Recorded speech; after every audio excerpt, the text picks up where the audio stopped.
Are you looking to get ready, be prepared, and transform your financial future? Then you've come to the right place. This is the Get Ready Money podcast with Tony Stewart, where Tony has insightful conversations with financial experts who are changing the way we think about money. Catch up on the latest financial trends and hear practical advice from Tony and his expert guests so you can build healthy habits that work. Be empowered with tips for implementing small changes that can have a big impact on your financial future. So sit back and get ready to hear from today's guest. Welcome to the Get Ready Money podcast, changing the way we think about money with Tony Stewart. I'm pleased to be joined today by Bernadette Joy. Bernadette is a speaker and chief educator at Crush Your Money Goals. In this episode, we'll be discussing Bernadette's thoughts on how we change the way we think about money and crushing our money goals. Bernadette, welcome to the Get Ready Money podcast. Thanks for joining us today. Thanks so much for having me. Yeah, excited to learn more about you. So let's start out with who you are. What is your origin story? Sure. So I love that you said origin story because I'm into comic books and stuff too. So my origin story is I'm the eighth of my dad's 9 kids. Both my parents are immigrants from the Philippines. I was born here in the US. I think like a lot of people grew up with a narrative that money was scarce. My family, even though my dad eventually moved up the ranks and led a relatively successful corporate career, there was still always the talk of, well, we don't have money for this and we can't afford that and that's expensive. Those are kind of the words I heard a lot growing up. And then I myself decided to do exactly what my parents told me to do, the recipe for success, which was to get good grades, go to a good college, not just get 1 degree, but got 2 degrees, then also got a master's degree, and was making 6 figures as a 20-something-year-old in New York City and realizing that I was completely burned out. I was having some serious mental health challenges to address as well. And there was never really a discussion of when do you have enough money? When can I stop feeling like I have enough? And so I decided to start pursuing my own personal finance journey in 2016 after I graduated from my MBA program with $72,000 of student loans and not 1, but 2 mortgages, neither of which I could really afford, plus all of the bills that a normal person has, right? The credit cards and the car and, just try to live your life. And that's when I started to learn about becoming debt-free, which really appealed to me, not only from the mathematical side of it, of paying off debt, but the emotional freedom that comes with not owing other people money. And then that led me into the FIRE movement, financial independence, retire early. And now I am 38 years old. My husband is 41. And we are completely debt-free, including everything. And we have about $1.5 million invested. And I am on trajectory to literally, hopefully retire in the next couple of years. Well, that's awesome. And what I love about what you talked about is that it was the emotional and mental aspect of changing your trajectory. And I can identify, I started out working for a large insurance brokerage, but feeling the same way. I was making a decent income, but it was stressful, mortgage and everything. I mean, I'm still carrying a mortgage, so maybe we could talk about that. Yeah. But, overall, what you're talking about is the mental aspect, I think is so important, Mm-hmm. Of what you did and where you are. Thank you. Well, of the 3 degrees, 2 of them are business degrees, but one of them is a psychology degree. And I actually find the psychology degree to be more useful in what I do in financial education than the business degrees, because I learned that so much of what I found people to really be challenged with money is not the knowledge aspect of it. At this point, at this day and age, the knowledge is out there. If you really wanted to learn something, you can Google it, you can take a free course, you can listen to a podcast, like we're doing now. But the real challenge I see people have is how do you manage the emotional stress and the burden that comes along with making financial decisions? A lot of times related to what I just said about like my family origin story, but also like where you are in life and what goalposts you're trying to get to. And I posted recently, I thought about this to myself, is that if you really want to become happy, then you need to stop moving the goalposts. But that's really not how we are trained in personal finance. It's always like, get more money, get more money. And one of the questions that I often ask myself and of my learners in my community is like, at what point is it going to be enough? And I think that's the kind of conversations we need to have around personal finance. Yeah, well, that's so important, and it's something that's come up for me recently, as well as talking about that transition for people when they retire, Yes. and going from that saving mentality to a spending mentality. It's really hard for people to make that transition because we're just taught to accumulate. So hard, so hard. I personally witnessed this with my father, who passed away 2 years ago, but he retired in his 70s because he was afraid to stop working. He really only retired because he was forced to retire. And I personally witnessed him where he would just kind of like literally walk around in circles in our neighborhood because he wasn't sure what to do with all his time at that point. And no one had a conversation with him. Well, if you're not working, what would you want to be doing instead? And one of the things that really hit hard for me the last couple of years was that my dad ended up moving with my mom to Las Vegas. We grew up in New York City, and it turns out my father loves hiking. And I just like did not know that my entire life because he never really had the opportunity because he was always working. And it wasn't until his 70s that he started hiking, right? And then with my own in-laws, my own mother-in-law just retired this past year. And she said to me, well, if I'm not working, am I even worth anything? Like she like said those words, right? And there's so many people that I talk to who feel like, well, if I'm not working, if I'm not productive, if I'm not making money, then like, what am I doing? And actually, there's plenty to do in life other than accumulate money, right? So I really love that you shared that, that's a challenge that you've had personally, and I'm sure a lot of people can relate to that, is like we're so in the practice of just focusing on accumulating and accumulating. Now my in-laws are at a point where they can spend, and they did a good job with their actual retirement. They like saved enough for retirement, whereas my parents, they did not. And so I could see where the fear was with my parents, but with my in-laws, even though they've saved up enough, they still won't spend. Like they keep saying, well, this is expensive. I'm like, you can afford it. Like go live your life. Like when are you going to finally live your life? And so I love that you're sharing that, because I think that there has to be more conversation around, well, what are the specific things for me to think about of how much I need to accumulate it and what am I really accumulating it for? Yeah, no, that's great. And actually that leads us into the next question, where you talk a lot about fear, is how can we face our fears? I fell into the fallacy a couple of years ago where I used to tell people part of my curriculum was to like face your fears and basically overcome them, as though those fears will just like dissipate, right?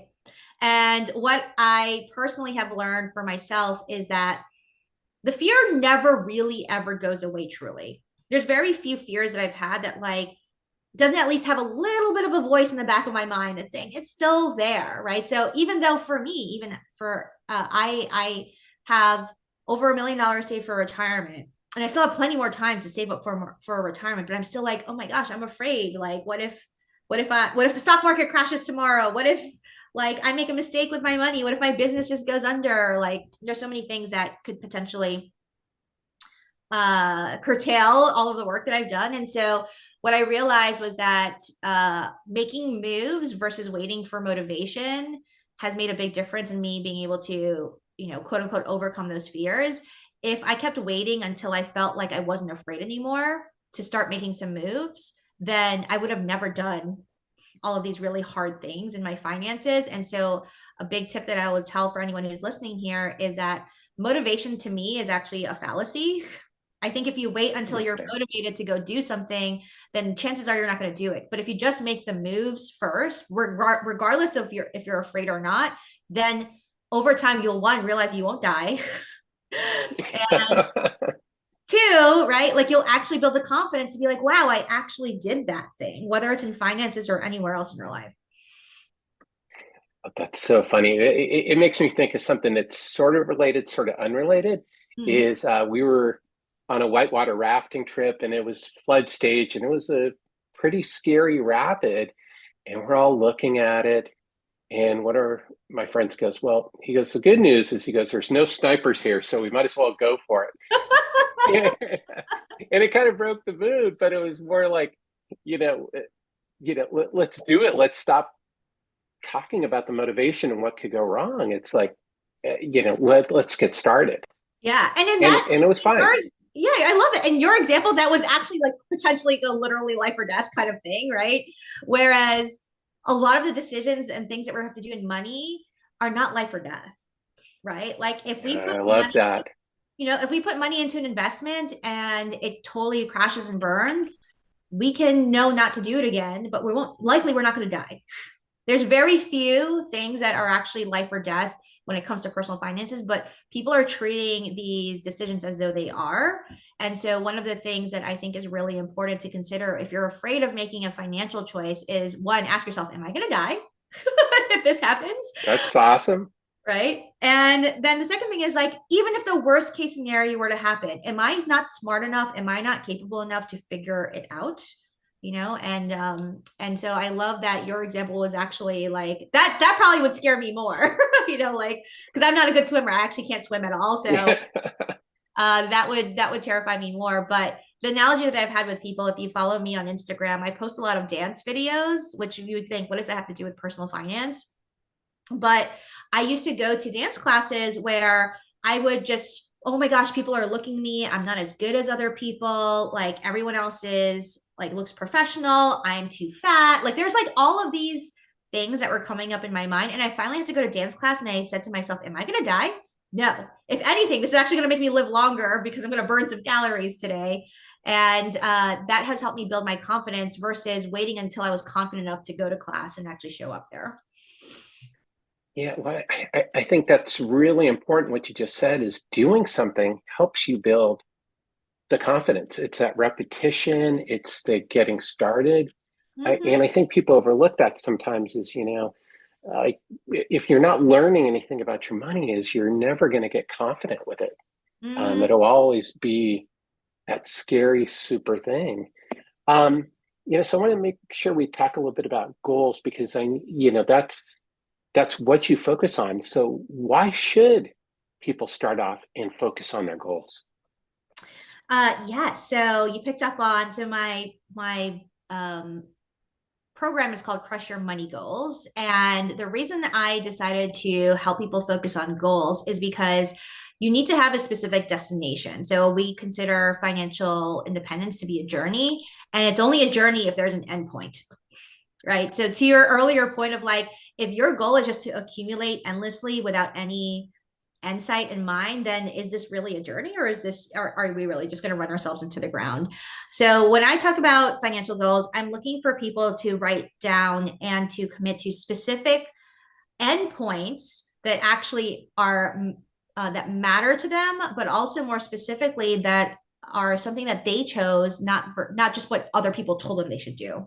So kind of classic example is whenever people come to me for coaching or come to my classes, I always ask them, well, what are your goals? And they're like, I want to save more. I want to pay off debt. I want to be able to retire. And I have to get them to say, well, save more for what? Retire by when? Pay off how much debt by what date? Right. And so when we talk about goals, they have to be highly specific. They have to be have a specific time frame around them, and they have to be something that actually matters to you. A specific example of a goal that I often question for people is like, I want to buy a house, right?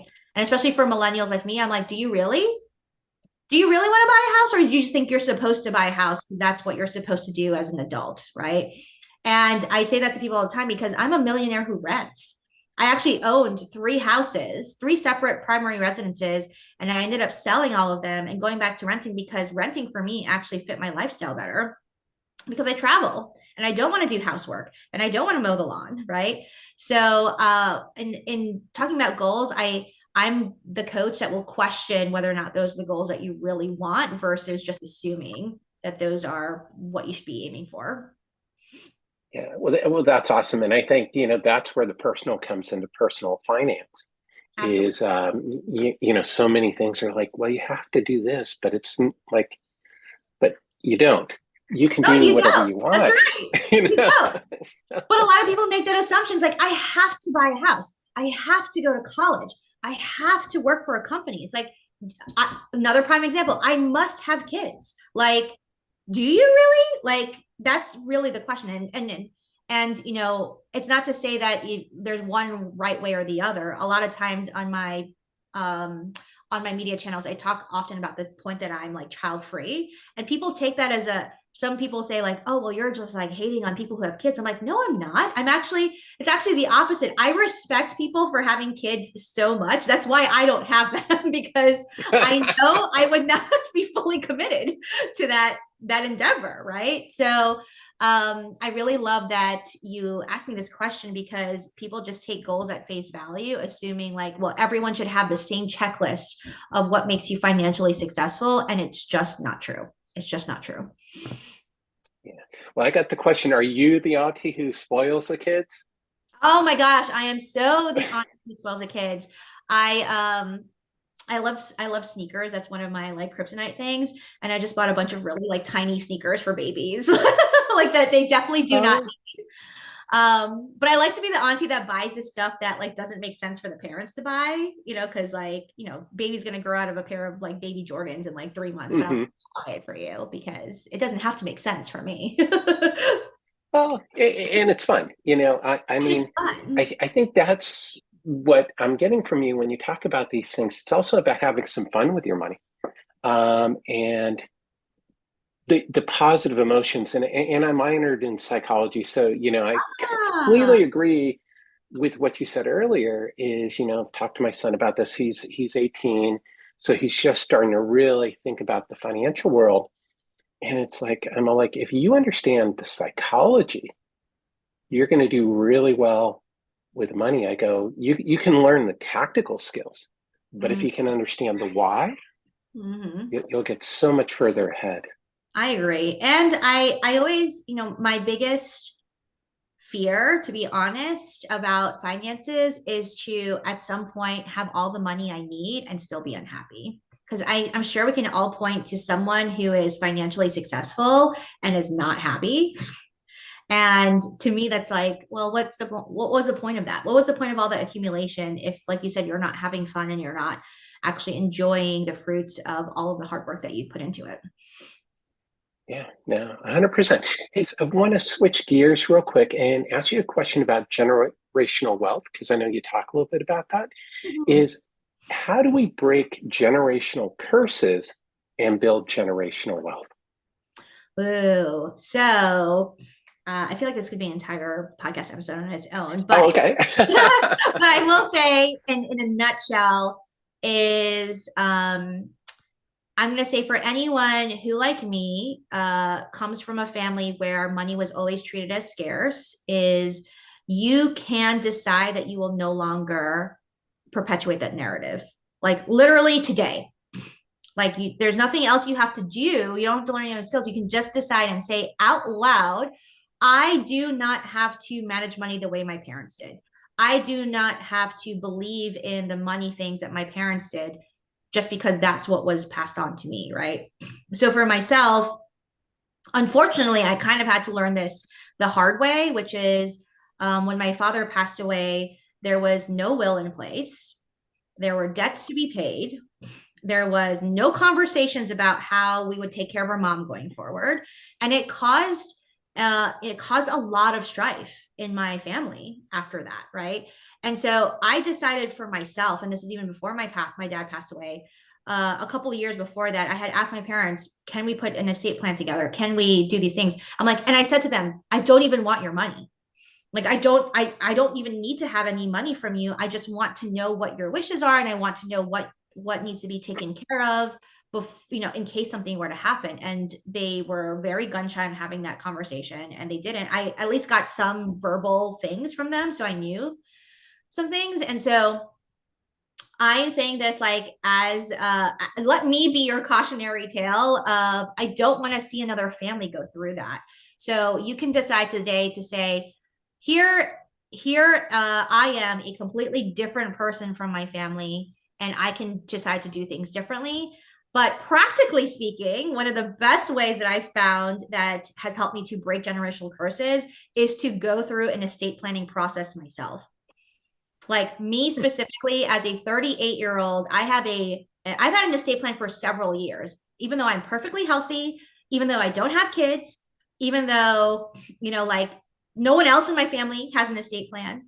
But going through that process forced me to make some of these really like grown up decisions, and to have some really awkward at times conversations with family. And I feel so much better for it. And I think that is a practical step that everyone should take if they really want to break generational curses down the road.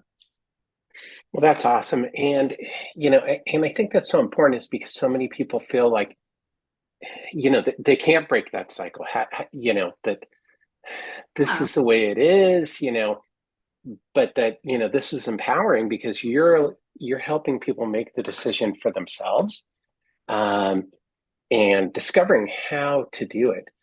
So let's get into the get ready questions. The first one is, what is one simple thing you can do each year to set yourself up for financial success? Oh, I am a big proponent of what I call the 7-day money cleanse. And it's basically where for 7 days, you just don't spend money. Okay. Pick 7 days. And here's the thing, you have to prep for it, right? So like go buy all the groceries, go buy all the things that you need to do, like so that you're not, fill up your gas tank, make sure all your bills are paid, like everything that should be paid. But then for 7 days, just don't spend any money and see what happens, right? And why I tell that to everyone is that you really start to notice what your impulses are, right? And you really start to also notice like, there's actually a lot of stuff I can do that doesn't require money. Like, let me go take a walk with my girlfriend instead of going out for drinks. Like, let me go clean up this closet instead of buying more stuff to stuff into it, right? So I'm actually saying this because I'm literally in the middle of my no spend cleanse right now. And it was very hard to do during Black Friday. Yeah, it's quite the week. Yeah. And I'm going to tell you, I'll be totally honest, I wasn't 100% successful at it, right? So the point of me saying that is that like you don't even have to be successful at it. You don't even have to complete it well. You just have to attempt it and see what you learn from it. Yeah, well, that's awesome. And I think that's in line with, what I've heard from other people is being mindful of your spending, thinking about what you're spending on money, because I think so often, like you say, is like, hey, Black Friday's here, let's go shopping. It's Cyber Monday, I got a deal, let's buy it. And without thinking about like, okay, what do I really need it? And that gets back to the whole goals first thing. Absolutely. Is like, okay, is this gadget something that I'm going to really use, or is it going to go in our pantry and, we may use it once. So that's awesome advice. So the next question is, what is one habit that people can change when it comes to their money? Well, shameless plug, I am currently in the middle of writing my first book, and it's going to be about 25 money habits. So yes, look out for the book in 2024. So of the 25 habits, the one that I would suggest is what I call the dollar rule. And basically it's the habit of anytime you spend money on kind of like physical objects, so like clothes, electronics, furniture, anything like that, ask yourself if it's going to come out to $1 per use. And if it is, then just go ahead and buy it and stop stressing over it. But if it doesn't even it's not even to say that you can't buy it. It's just to ask yourself, well, is it really then do I really want this thing? So prime example that I tell people all the time, this people assume that I tell people just cut out everything. But I just bought recently, like I bought a new computer bag for myself and it was not cheap. It was like $170 something. And could I absolutely find a computer bag for less than $170? For sure. Right. But I just got a new office for my business and I will be transferring my laptop back and forth almost every day. And so I said to myself, well, will I use this bag at least for the next year? So is there at least 170 days in the next year that I will carry this bag to and from work? And is it worth $1 per day for me to have the proper bag to have in my laptop in to keep it safe, but then also that I just like it and I think it's cute, right? So then the answer was yes, and I just bought it, and then I just moved on with my life. And I find that a lot of people end up spending too much time thinking about purchases just because of the dollar amount versus the actual usage they're going to get out of it. Well, that's awesome. And I think you said something very pertinent. You were able to move on to the next decision. I think, people get drowned in that decision making when it comes to their money. Like, should I do this? Shouldn't I do it? And it gets into the psychology that we were talking about earlier. So that's awesome. So please keep me posted on when your book comes out. And for people watching and listening to this podcast, is when Bernadette's book is published. I will add it to the show notes. So, if you're watching the show in the future, or listening to this episode, you'll be able to find a link to it. Yay. Thank you. Which will magically appear in the future at some point. So that's great. So, the next question is, what money myth are you trying to break? This is a controversial one, but I will say the money myth that I'm trying to break right now is to always be investing, or that you're missing out on investing if you're not putting money into the stock market at this moment. And I think particularly in 2020 and 2021, we saw like such a rise of personal finance influencers who were touting like, just put your money into VOO or VTI and like, look, you'll just double your money like magically. And it made me kind of crazy because, and I'm sure you can relate this to having come from personal finance, a lot of these people, and not to hate on saying that just because they're young that they don't know, but I was like, I'm old enough to have like lived through 2008 as an adult in financial services.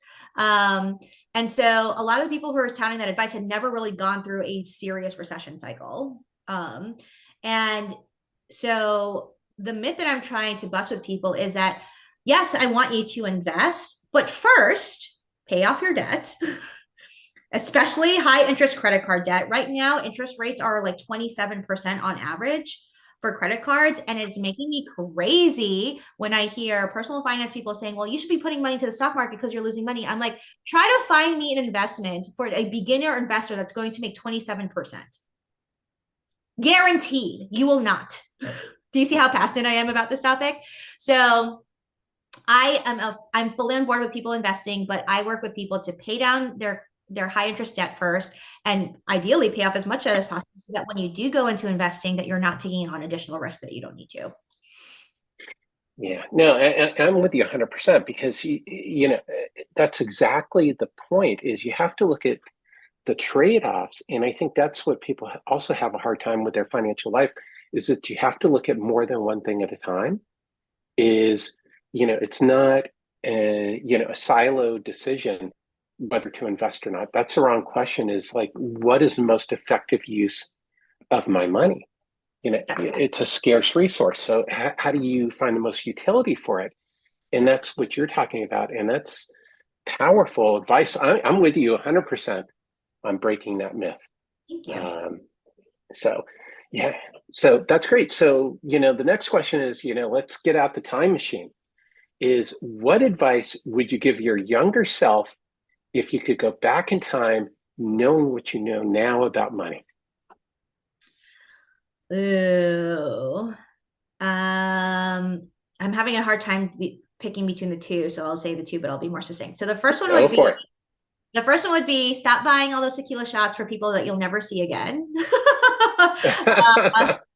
Which is basically my way of telling you, the listener, stop spending money trying to impress people that you could be doing yourself a favor for instead. And then my second piece would be like, take the leap and go into entrepreneurship sooner. Like, I wish in hindsight, I waited until I was confident to go into entrepreneurship. And in hindsight, I should have just taken the momentum earlier and started the side hustle sooner.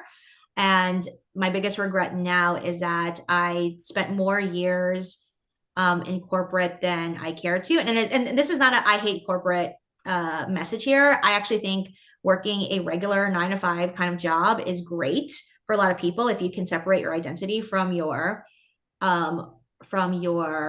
career. But for me personally, I knew very early on that I wasn't a quote unquote good fit for corporate. Like I don't like a lot of structure, and I also am very motivated by working on like kind of bigger scale things. And so I wish that I had waited. I wish I had not waited until the time that I did to start my business. Well, that's awesome. And I think that's great advice for people. And I think it gets back to what we were talking about with psychology, because the word you mentioned, and I think is really pivotal there, is confidence. Mm-hmm. Is when you felt confident.